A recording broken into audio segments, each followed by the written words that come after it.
Assalamualaikum warahmatullahi wabarakatuh. Hari ini kita akan mempelajari tentang jenis-jenis penelitian. Oke, yang pertama adalah penelitian berdasarkan pendekatannya. Ini dibagi menjadi dua, ada penelitian kualitatif dan penelitian kuantitatif.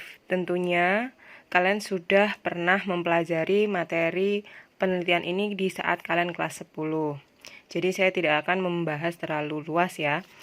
Untuk yang pertama, penelitian kualitatif, kita sudah tahu penelitian kualitatif ini cirinya adalah datanya berupa deskripsi.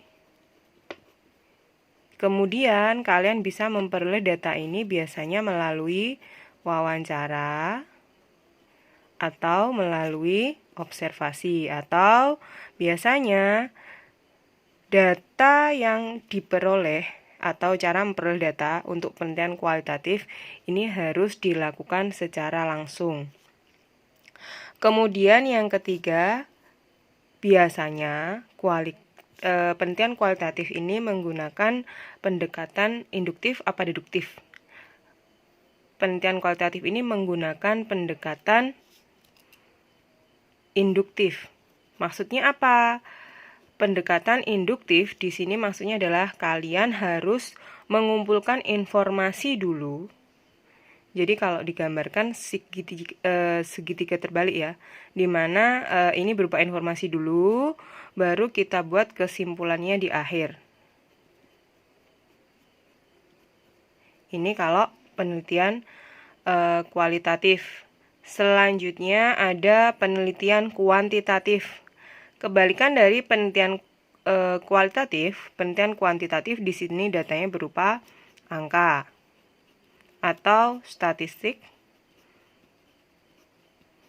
Kemudian data bisa kalian peroleh melalui angket atau melalui studi dokumen.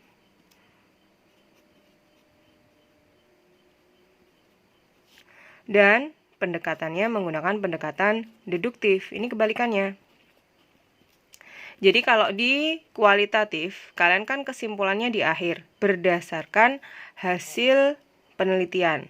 Sedangkan di penelitian kuantitatif ini segitiganya gini. Jadi kalian membuat kesimpulan dulu, baru di sini diuji.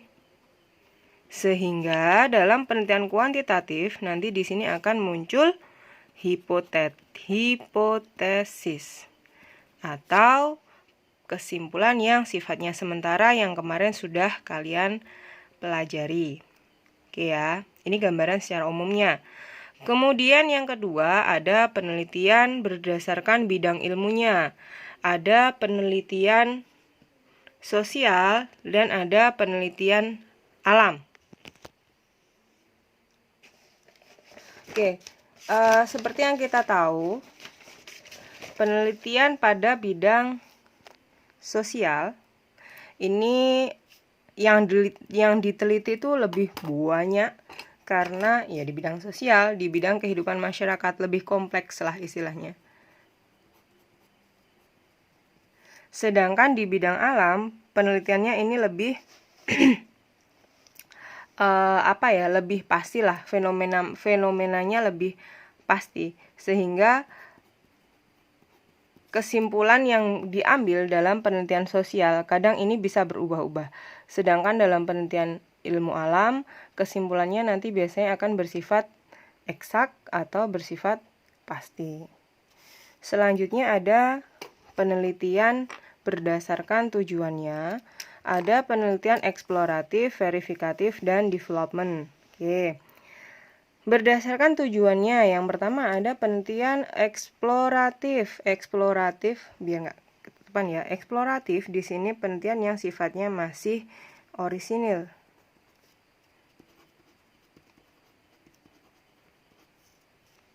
Orisinil dalam artian belum pernah ada penelitian sebelumnya, belum pernah dilakukan penelitian sebelumnya. Jadi sifatnya masih mengeksplor sesuatu yang benar-benar baru. Sedangkan penelitian verifikatif ini adalah penelitian yang sifatnya menguji. Namanya menguji Berarti penelitian ini sudah diawali sebelumnya. Jadi penelitian yang menguji penelitian yang sudah ada sebelumnya. Jadi misalkan kalian mau melakukan penelitian. Nah, kalian melihat penelitian yang sudah ada di daerah tersebut. Kemudian kalian menguji variabelnya, menguji hasilnya apakah sesuai dengan variabel yang sama. Berarti itu disebut dengan penelitian verifikatif. Kemudian ada development. Development di sini adalah penelitian yang sifatnya mengembangkan. Apa yang dikembangkan? Ya, yang dikembangkan yang ada di dalam masyarakat. Bagaimana bentuk dari penelitian development? Nah, bentuk dari penelitian development di sini bisa berupa survei. Jadi misalkan kalian nih mau jualan. Nah, kita kan harus tahu kebutuhan pasar apa. Atau produk apa, bentuknya seperti apa, kegunaannya seperti apa. Nah, itu adalah salah satu bentuk dari penelitian development. Oke, ini untuk penelitian development. Selanjutnya ada berdasarkan fungsinya, ada penelitian murni dan penelitian terapan. Atau ini disebut dengan basic research